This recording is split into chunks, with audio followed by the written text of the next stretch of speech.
It's Friday and the sun is shining. It is 75 degrees here in New England on this beautiful Friday, and a brand new episode of Locked On Red Sox is right here. What's going on, everyone? I'm NESN's Lauren Campbell. I am your host of Locked On Red Sox. Thank you so much for making Locked On Red Sox your first listen of every single day. I will be joined shortly by my co-host, Massachusetts Pirates team insider Jake Ignaszewski, very shortly. But we are so excited for today's episode because we do have a special guest for you. He is the associate producer of Zoe and Bertrand on 98.5 The Sports Hub. Right here in Boston, Tyler Milliken. You may recognize the name from Red Sox Twitter. He's very popular among Red Sox Twitter. We're so excited to have him on. We're going to talk about Chris Sale not being ready for opening day and just kind of how that impacts the Red Sox going forward. We're going to talk about Kyle Schwarber going to the Phillies and just kind of how the Red Sox are going to prepare for opening day, which is just about 3 weeks away. So let's get right into it. You are Locked On Red Sox, your daily Boston Red Sox podcast. Part of the Locked On Podcast Network, your team every day.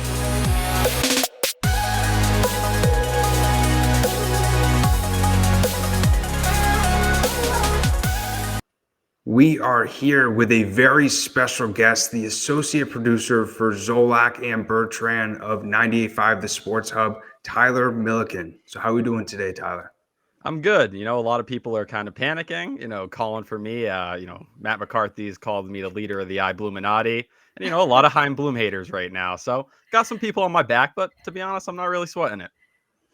I got to be honest. Before we got on, I was saying to Lauren, I'm really starting to get frustrated. We're seeing all these guys fly off the board that the Red Sox are interested in. The free agency list is starting to dwindle down. We're only 2 weeks away from, opening day starting. And I'm a little bit annoyed. We're worse as a team, I believe, than we were after the trade deadline.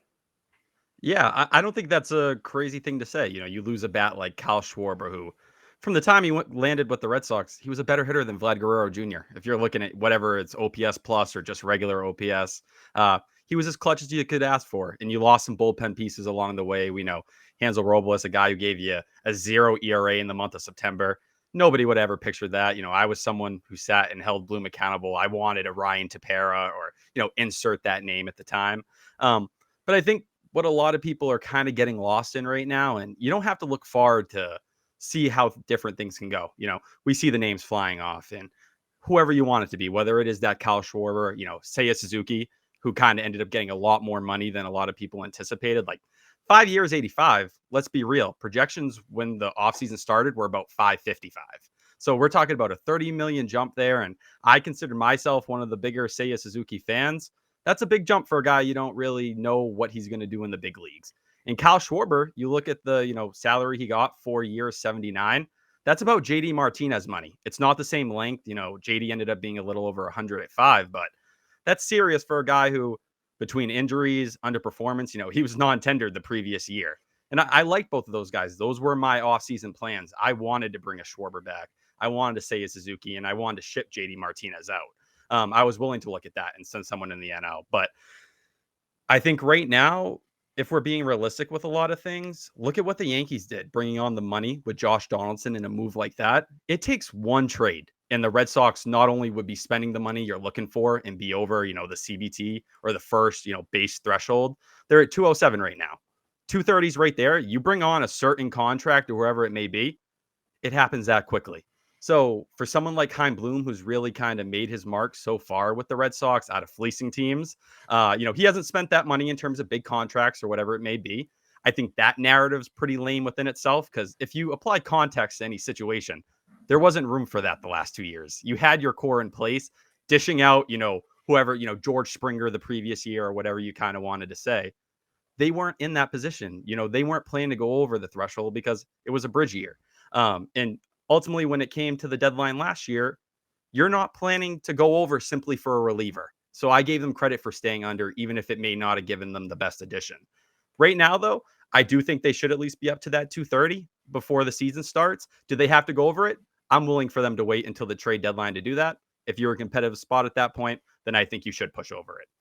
I think for a lot of people too, and a lot of Red Sox fans in particular, they were so used to Dave Dombrowski coming in, blowing up the farm system, making those big trades, getting those big names. And when Chaim Bloom came in, even though they had heard everything about, he slowly builds the farm system. He's not one to just kind of blow everything up. And he's doing it slowly. And he is setting this team up for success in 2023 and beyond, maybe even this year as well, but certainly 2023. So I think people are just still a little impatient with him, and it probably doesn't help that the first major thing he had to deal with was the Mookie Betts trade. So Red Sox fans are a very passionate bunch, but it takes one thing for them to be like, "What is he doing?" And I get that. Like, I get that in every single way because you're not going to find a more passionate fan base, I think, in all of baseball than Red Sox fans. Yeah. And you go and you watch those Dave Dombrowski years. It was fun to hear someone, the minute the offseason started say, this is what I want. I'm going to go get it. I don't care what it's going to cost me. But unfortunately, when you spend that recklessly, there's consequences every single time. And we're seeing those consequences in multiple ways. It ultimately came down to moving someone like Mookie Betts after you pushed way over the CBT threshold for multiple years, drained your farm system, were careless with last prospects and deals, such as the Craig Kimbrell trade, throwing a Logan Allen in at the end and just get the deal done, right? Like, it worked at that time. You wanted someone to push you over the hump. But there's a reason when it came to the Red Sox and when it came to Chaim Bloom this time, it was, hey, we can't live like that anymore because this up and downness, it limits you from being able to pay out those big contracts and it doesn't keep you competitive every single year. Is it a little less entertaining in terms of, we're going to go get that guy or that guy, we're going to throw an extra 20 million to David Price so he doesn't go to the Cardinals? Of course, it's not the same. But I think people need to realize if you want to be able to pay those contracts, a Rafael Devers, a Xander Bogaerts, if you're on the Carlos Correa train or the Trevor Story train, whoever it may be, you have to really be careful how you dish this money out because you can see how contracts can weigh you down in different ways. And you can look at it even someone like Chris Sale right now. You'll not find a bigger Chris Sale fan than me. But you look at a guy who they didn't have to extend him after that World Series year. He had another year. Dave Dombrowski fell in love, understandably. You give him a huge contract for a guy who wasn't right at that time. The elbow was obviously barking down in 2019. Tommy John, cracked rib now, however it's played out. Those things have consequences. And when you send that money out, there's prices to pay. And I think Chaim Bloom has just been very careful with a lot of that stuff. Can you argue too careful? I think if he doesn't make certain moves that set you up over the next couple of years this offseason, I think then it's a fair argument. Who would have ever thought people would think Chris Sale's extension looks worse than Nate Eovaldi's contract? And Nate Eovaldi had the injury history, the two Tommy Johns, the elbow issues in 2019 as well. Who would have ever thought that kind of almost roles were reversed where Chris Sale can't seem to stay healthy to no fault of his own and he cracked a rib throwing? Like that's ridiculous. But you see, so many people had faith in Chris Sale, not so much in Nate Eovaldi. As soon as that extension was signed, Red Sox Twitter went up in flames. They were like, what is he doing? Even Nate Eovaldi, like if we're being realistic, you go through 2019 and 2020, there was no one calling that extension anything you wanted on your books. People forget we were talking, before the 2021 season. Would you salary dump him for somebody? Would you kind of flip that contract out? Now, would anybody say that now? Hell no. He's as good of a frontline starter as you can ask for, the definition of a bulldog in every single way.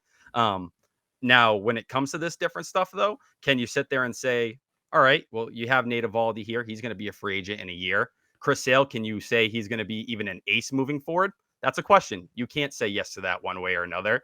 And I think there's a lot of, if you're looking at Chaim Bloom and trying to question him on something, I'm questioning him on the Eduardo Rodriguez signing at the very beginning of the offseason. Yes. And that money that was handed out. Because those were definite innings in the middle of the rotation that were not easy to fill. If you look at the pitcher contract signed this offseason, his was extremely team friendly. Came out with that opt-out a couple years in as well, which feels like a Chaim Bloom Red Sox way where you could have got out of that money, if things were going one way or another, if he popped in the way he would hope. And ultimately, when you come to roster construction and some of this, you got to take responsibility because you looked at the ERA last year. It was a 4.70. The FIP was in the mid threes. You know why? Because your defense was pretty poor. And that's just the reality of the situation. And thinking you can get that back without really thinking one way or another, I think is pretty crazy. And I think before the Sale injury, they weren't planning on adding a starter. I wonder if this kind of changes the idea a little bit. But I think if you're looking for where something went wrong this offseason, by the end of this, it's going to start with that Eduardo Rodriguez move. We hope you are enjoying our episode with 98.5 The Sports Hub, Zoe and Bertrand, associate producer Tyler Milliken. We have so much still to get to in the second segment of Locked On Red Sox. So much Red Sox to talk about today. But first, I do need to tell you about Built Bar. This is usually the time of year I've pretty much given up on my New Year's resolutions, but not this year. I'm getting married in 5 months. I'm sticking to my resolution to eat right, and that is all thanks to Built Bar. And if you haven't tried the puffs yet, you certainly are missing out. They are the first ever protein-infused protein marshmallow. So they're fluffy, they're obviously marshmallowy, and they're not just a protein bar. They're like a little treat, and they're covered in 100% real chocolate. All Built Bars, in fact, are covered in 100% real chocolate. They're low calorie, they're high protein, and if you go to built.com and check out their macros chart, you'll be blown away. Most Built Bars have 130 calories, 4 grams of sugar, 4 net carbs, and 17 grams of protein. There's mint brownie, there's coconut almond, my personal favorite, cookies and cream, and they're coming out with new flavors all the time. Head on over to built.com, type in promo code LOCKED15 for 15% off at built.com. Thanks for making Locked On Red Sox your first listen every single day. Now check out Locked On MLB Prospects because host Lindsey Crosby is a prospect encyclopedia, and he's going deep on the MLB stars of tomorrow. It's free and available wherever you get your podcasts. And one thing that I think that Heim has done a really good job ever since he joined the team is, making the depth chart filled with versatility. And not only on the offensive side, but also in terms of the rotation as well as bullpen. Even when we saw with the signing of Matt Strom, he mentioned, he does have the ability to start. Now we're going to look at him more as a short reliever, but, if he does have to go 2 to 3 innings, he can do that.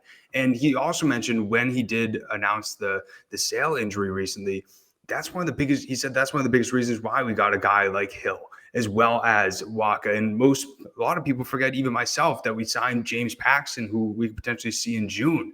And I think that also, the ability of what Whitlock, Houck potentially being able to, stretch those innings. And I think what we could see potentially, and I know Red Sox fans don't love this, especially how it played out in 2020. We could potentially see an opener type of approach in the 4 and 5, maybe, Waka 4 innings, Whitlock 4 innings, or something like that, 3 innings for Whitlock. But I think it's going to be really interesting how it all stacks up, as well as how the Red Sox continue to build up this bullpen. That's why I've been a little bit frustrated with the Tepera signing, with the Givens signing. I know Matt Barnes says that he wants to go back to the closer, but should we trust him? And who's going to be able to fill those needs that we need in the bullpen? So as fans, we're not almost biting off our nails in October, thinking that this team's going to blow a lead after the 6th inning, after a starter's done.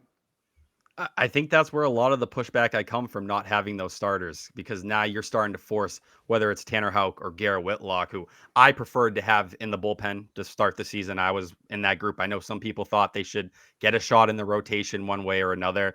I view Rich Hill as a guy. Can you depend on him for more than 100 innings? You're kind of asking a lot if you look over the previous 5 years. He got up close to that 150 mark last year, so, I don't want to sell him short. But you look at the other guys, a Nick Pivetta, we got a nice, really bounce back year, but it was nothing really beyond that of a number 4 starter. Can he take a step forward? Sure. Could he have that Nate Eovaldi-esque jump? Maybe not to the same level, but, after a dominant postseason like we saw, there's always that chance. But I think now you're looking at a spot where at least one of Tanner Houck and Garrett Whitlock's going to be in the rotation.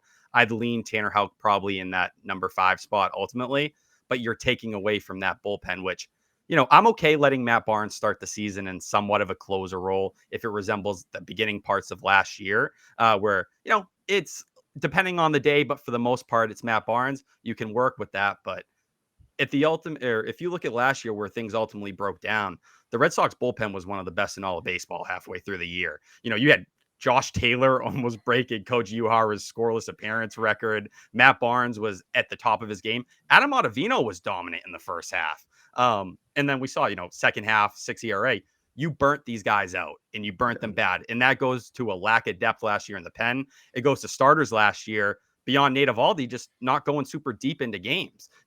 Getting 5 out of Nick Pivetta was a pretty good day for you. But you also had Garrett Richards in that rotation. You had Martin Perez in that rotation. Like, they gave you enough to get you by, but no matter what, if you cut corners somewhere, it's going to come down on you at another part of this roster.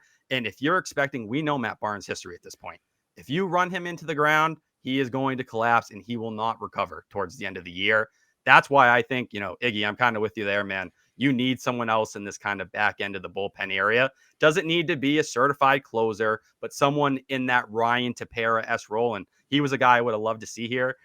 Great signing for the Angels. But as much as I like even someone like Jake Diekman, he has a little bit, of that, you don't want him in the ninth inning. 7 blown saves last year. He can kind of be that reliever that's a gas tank and blows up on you. It's a good signing if he's in the 7th or 8th, but you need another arm in that group so you're not leaning too heavy.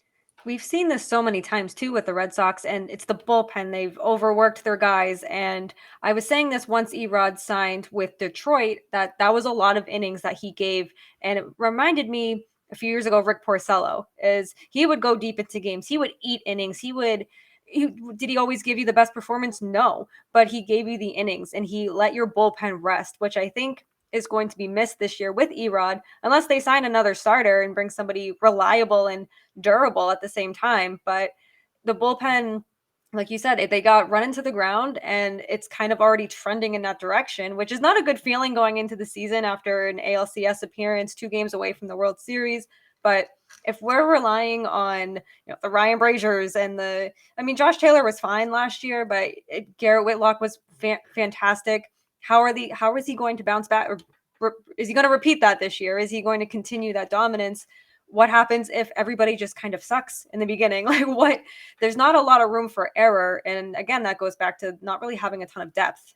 Lauren's a huge fan of Ryan Brazier, by the way. No, I'm not. Don't be lying. I'm suing you for slander. Well, that's why I laugh so hard, because the first person anytime we talk about unreliably bullpen, you bring up Ryan Brazier. I completely agree. I just think it's hysterical. He went through a lot last year personally, and I'm never going to hold that against him. But I think he is what he is, and I don't think he's ever going to turn into some shutdown 7th or 8th inning guy. No, he's a guy you like. The back of that bullpen, someone who, like we saw at the end of last year, he got hot, towards the end of that season when he came back. And, we remember the moment in the National Series, how fired up he was on the mound.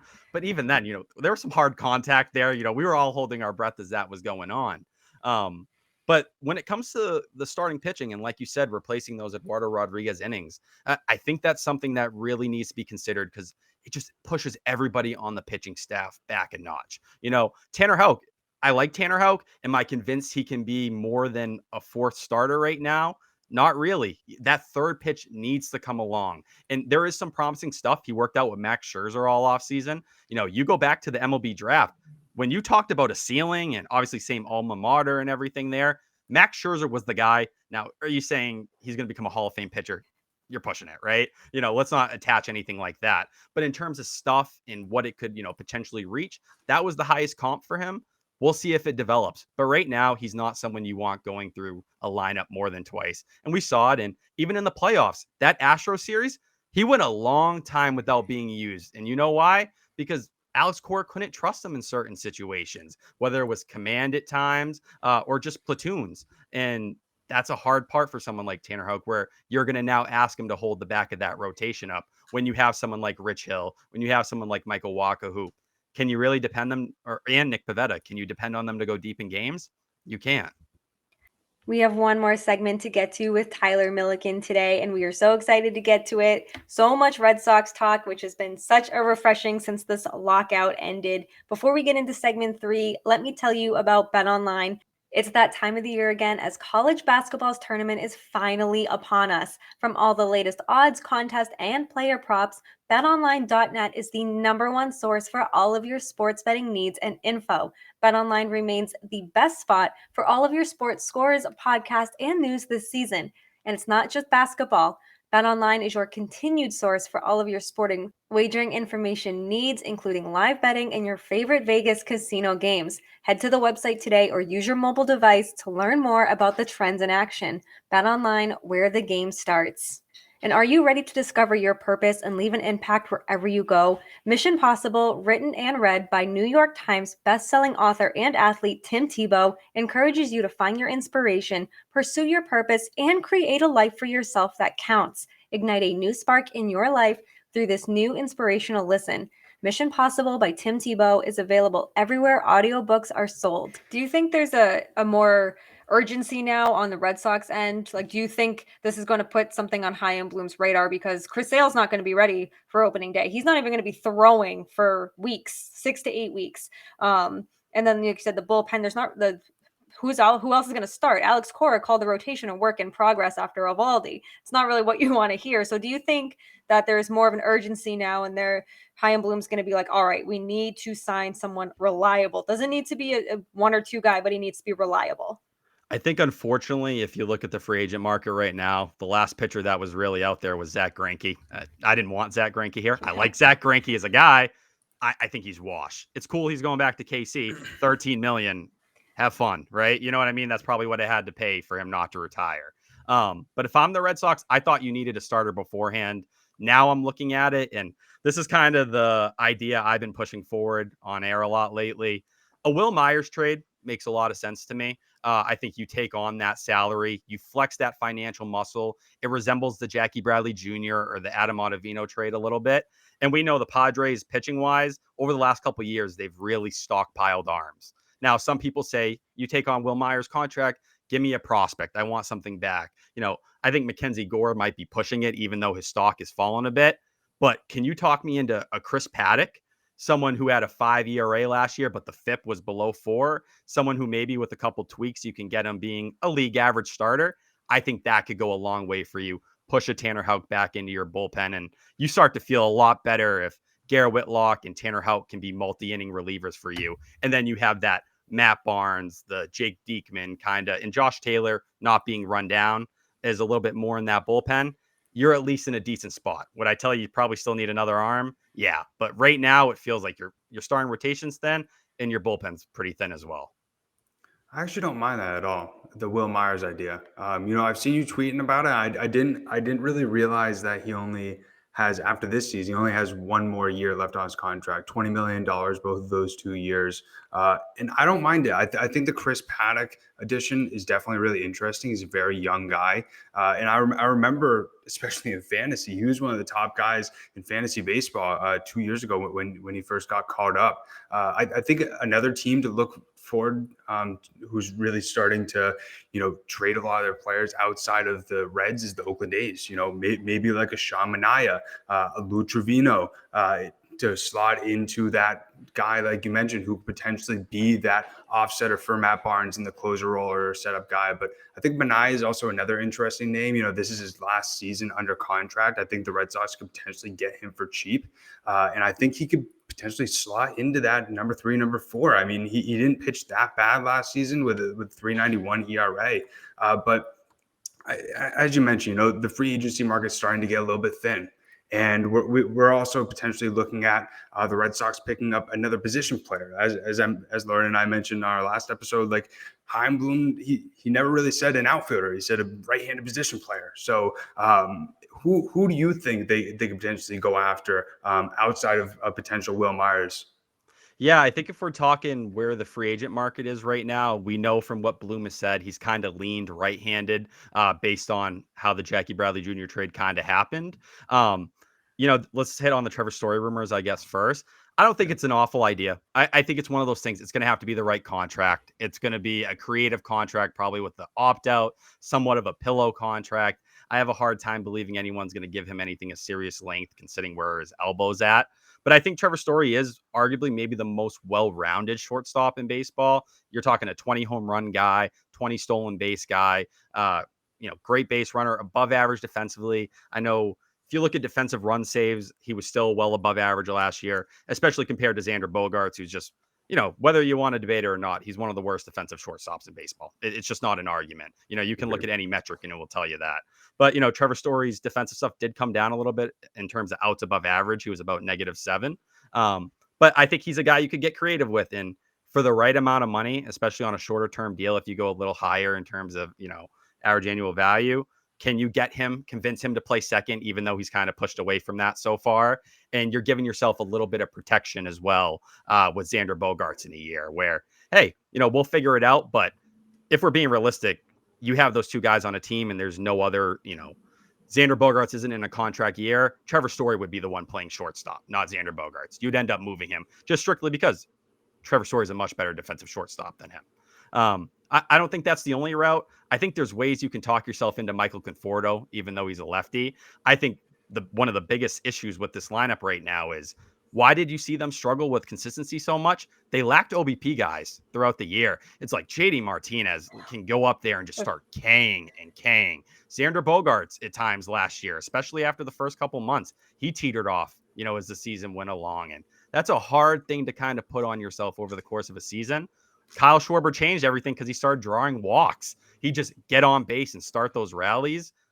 I think that consistency that Alex Cora has kind of hinted at is a big part of that. Nick Castellanos, we'll see. He's had high ask, and you're going to start moving pieces around. It's Verdugo to right, Castellanos to left. It could give you some protection for JD Martinez. But ultimately, I think Bloom will evaluate these options. I don't think there's anything here he's like going to turn his head to, but ultimately he's going to make a deal that, I compare it a little bit to Danny Ainge, not to cross sports too much here, but he wants the deal to be in his favor, and he wants it clear to be in his favor. And that limits you sometimes, but it also makes you sit back on the market. And I think that's one thing we've seen with Chaim Bloom is he's going to wait till he gets his price and gets kind of how he views things before he makes those moves. We saw it last year at the trade deadline with Schwarber. Like, there was not really a need for him, and they're like, "Oh yeah, we're going to bring in him. He's injured right now, but we need help at first base, and he said he wants to play, so we're going to do it." And I'm like, this makes zero sense. They bring him in. I'm like, this is the most genius move he's ever made. This was great, and I'm beginning to wonder if there's kind of something going on in that regard, because Bobby Dalbec has been, or said that he's going to get reps at second base and the outfield, so they're using his versatility. I mean, that's a big boy. That's a big athlete. And he's obviously a really good baseball player. Hit a home run today in Thursday's spring training game.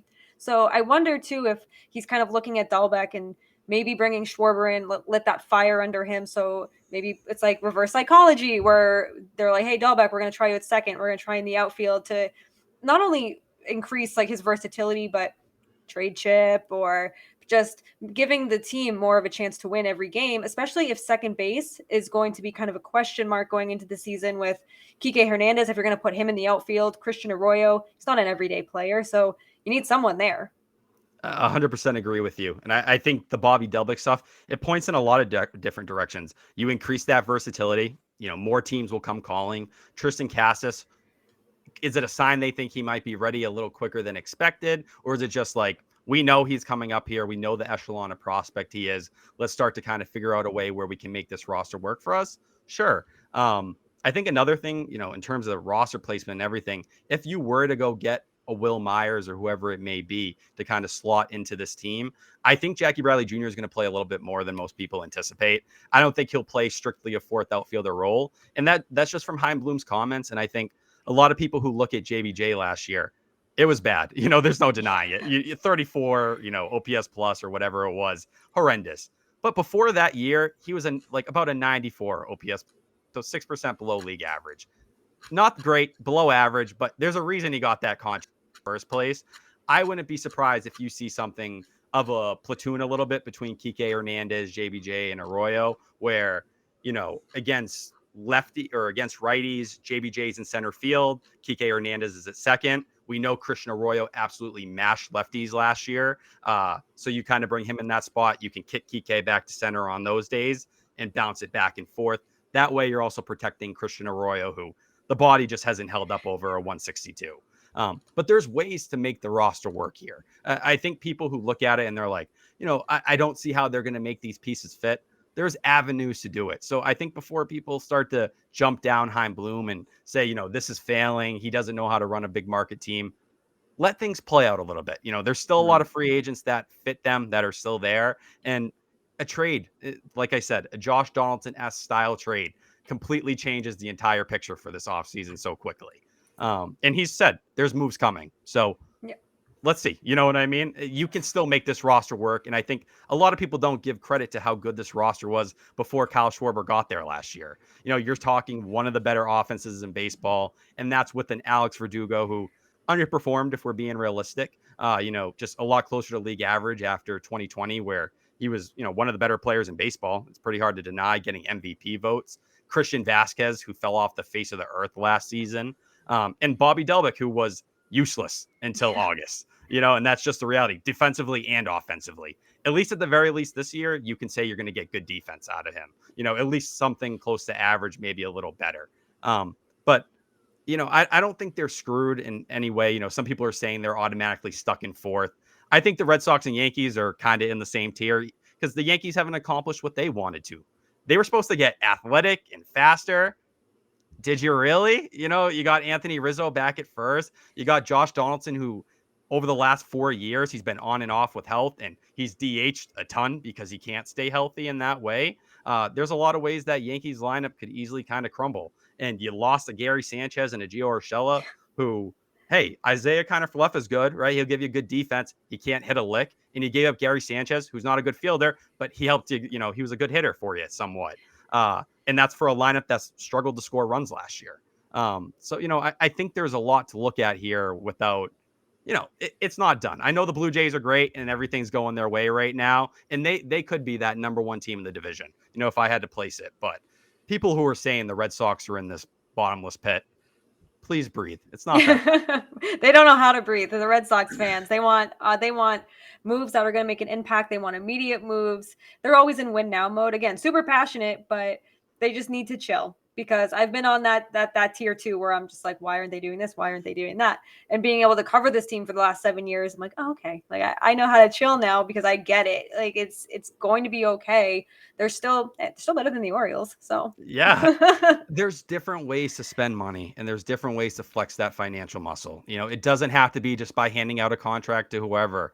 Salary, you can take salary and do different things. You can build your system while taking players in, as we've seen. And I think at the moment, the way the roster could end up, rounding out with someone like JBJ getting more, somewhat reps there, you're looking at a team that could be a lot better defensively than they were at the end of last year. And that's key with a pitching staff that is going to need a lot better defense. So you don't have someone like Eduardo Rodriguez, who in his introductory press conference is saying, the first thing I told him I want is a Gold Glove shortstop. Yeah. What does that tell you? And I think that's where a lot of that Trevor Story kind of conversation, those people on the Carlos Correa train, there's some merit to it because it's something that hurts you.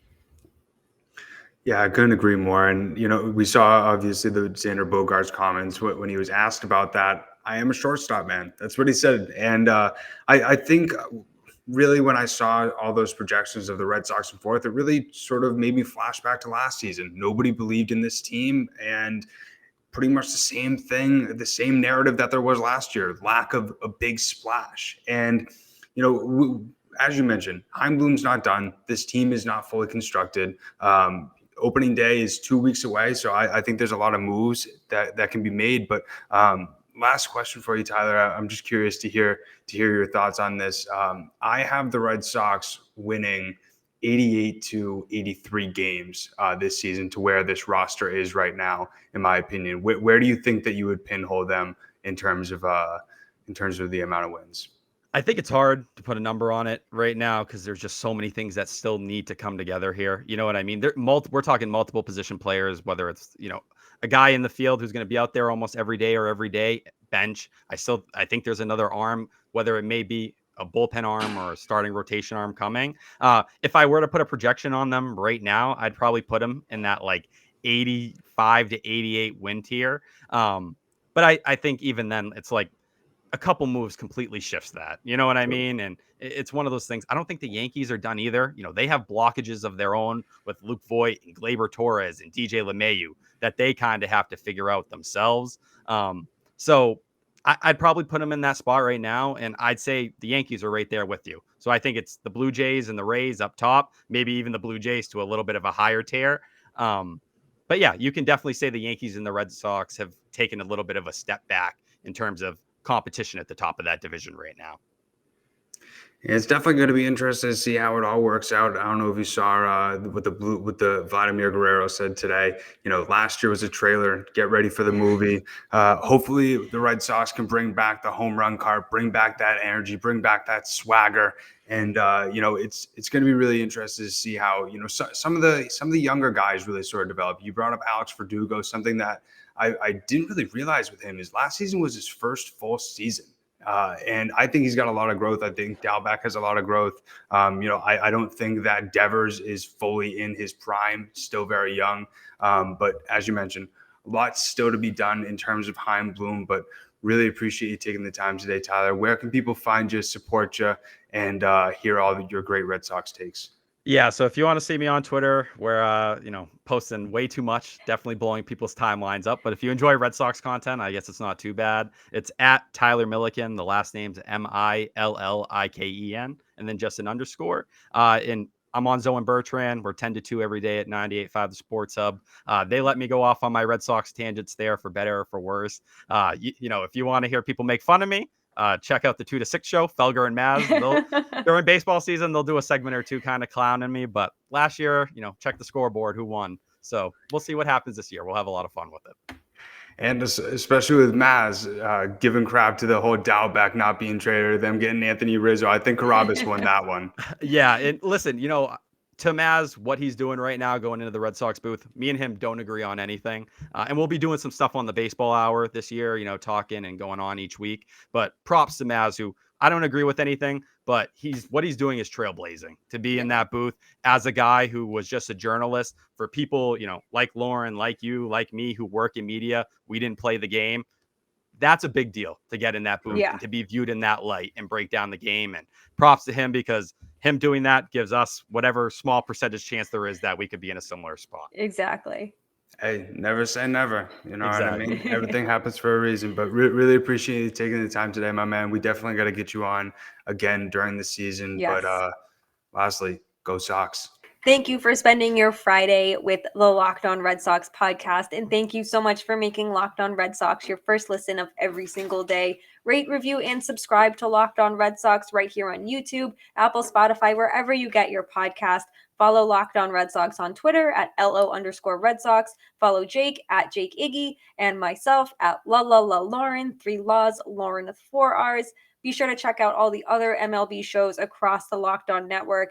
Locked On Yankees, Locked On Astros, Locked On A's. Everyone's doing an incredible job. We're all super excited the lockout is over, and we have so much baseball to talk about. And now that you've made Locked On Red Sox your first listen of every single day, head on over to Locked On MLB to make it your second listen. Friend of the podcast, Paul Francis Sullivan, please call him Sully, brings you his unique perspective on the major leagues, both past and present. It's free and available wherever you get your podcast. Be sure to return to Locked On Red Sox next week. We are ramping up our coverage. We have spring training games. Red Sox still have a lot of moves to make, so we will bring you everything with reaction and analysis and so much more. Until then, have a great weekend.